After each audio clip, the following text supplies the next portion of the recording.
This is Mark Bell from SuperTraining.tv, Super Training Gym, the strongest gym in the West. We got some box squats going on here for you. There's Gbuff, Greg Buffington. This is Silent Mike Bohr. You haven't met Silent Mike yet, but when you meet him, don't be shocked if he doesn't say a whole lot. That's him right there. It's like Moneymaker Mike. Moneymaker Mike. Anything? By the way, we got some interesting music for you guys out there to listen to. First of all, download yourself some 2 Chainz. That guy says some stupid stuff. Talks about Benihana and extra garlic butter and all kinds of great stuff. And then we also got Moneymaker Mike. Krispy Kreme. And yeah, Krispy Kreme. Back up in this, yo. You got to download Krispy Kreme. Go on iTunes. You can download it. There's Torta. Well, go on YouTube and watch the videos. Squatting high once again. Not listening about the box height. He's off the team. He comes to the gym high? He comes to the gym high. Here's Covington lifting in a dress.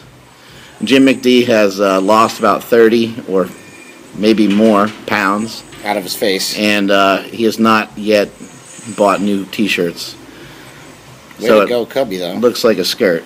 Everybody's dropping weight over there, huh? Dropping weight and dropping bombs into the fan, hoping it will circulate around the gym and destroy everybody. I think it's good, though. I think that, for a long time, people had a misconception that to be a powerlifter, you had to be as big as possible. It definitely helps to lift more weight, but it also, health-wise, is, nicer to be leaner sometimes. Well, it's a bigger challenge to be strong and to look like you lift something rather than look like a big piece of shit. Right now, I weigh 240, and I'm probably the weakest I ever have been in my life. The strongest I ever was at 200. Yep. Hey, you got to be in shape to do this sport. You want to do it for a long time. You better take care of yourself. I could deadlift better at a lighter weight, way better. Get down to the bar easier. Look at this guy. I think Gbuff is mid-40s or older. He's about 200 pounds. He's lean. Nice thin waist on the man. Ah, he's beautiful. Especially named Buffington. Look at the explosive power here by this Mexican jumping bean here. Good strong squatting from him, but we just need to get him down on a lower box and to get him to display a little bit more control. Silent Mike's always working hard. He's always trying to work on his form, and he's making a lot of improvements here at Super Training. He just doesn't ask any questions. That's his problem.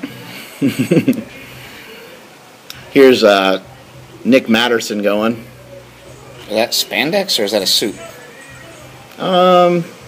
We'll call it spandex just because it's more fun. Matt Nickerson, what are you doing wearing spandex? Maybe he's wearing a bicycle outfit. There was a guy in Gold's Gym the other day dressed like Peter Griffin. Oh my God. Family Guy. He's wearing green shorts and like a Hawaiian shirt and a big fanny pack.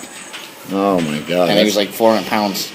Well, it can't be any worse than Jordan Ritchie, who was the worst dressed super trainer probably of all time. He weighed in at probably around 250 or 260 at one point, but was still wearing the same clothes as when he was 200. Oh. It was disgusting. His purple shorts were just so gross. I'll be breaking the chains there. Yeah, notice those chains are deloading as you go downward. Chains are loading up as you're coming back up. There's a guy at Gold's Gym in Venice, and he's like, 350 pounds, walks around with a West Side barbell gym bag with chains in it, so that the bag weighs a ton. Why is the guy even wasting his time? Why doesn't he just find a power gym? And the chains are all over the floor. Or move to Sacramento. They're completely on the floor. And so when he lifts, it only deloads like the light part of the chain. So it makes no sense. A lot of people don't know how to hook the chains up. Notice closely there, take a look at the video and see how it's connected to a smaller chain, and then it deloads almost, 90% or so, 87.6% onto the ground. Remember when we had to go to that junkyard to get the chains, the original chains? And then we had to get more of them. We had to drive like an hour. Remember everything. I remember that building that box, having that box built for the... Yeah, and then Apollo Creed got all mad because the chains made too much noise. I was like, come on, Creed. Yep, training at Gold's Gym Venice was not easy. Trying to hook up bands to dumbbells and shit, it was dumb. Good strong squatting there by Gbuff, as always. And that's why I just blew my elbow out there. Torta getting his upper back a little tighter there. If you're wondering why his name is Torta, it's because we used to have another lifter in the gym called Fat Sandwich. And Torta came in shortly after Fat Sandwich did. And so he's the Mexican version of Fat Sandwich. One thing I hate about a gym is rotating people. Like, where do they go? Oh, people that just leave and never, you don't see them for months. You know, they didn't move. Unless you good, moved, you have no good excuse. Explosive squat right there. Like, somebody will get hurt and they won't come for it forever. People are cheap. And I completely blew my elbow out and trained back the next day.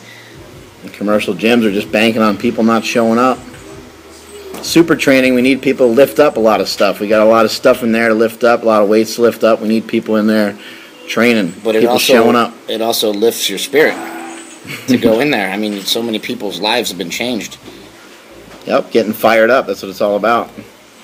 You get fired up, nothing can stop you. 555, 560. Oh, he nearly died, nearly blew out his kneecap. And that is it from supertraining.tv. We are going to Outback to eat some wangs. Because I'm on a diet, sucker.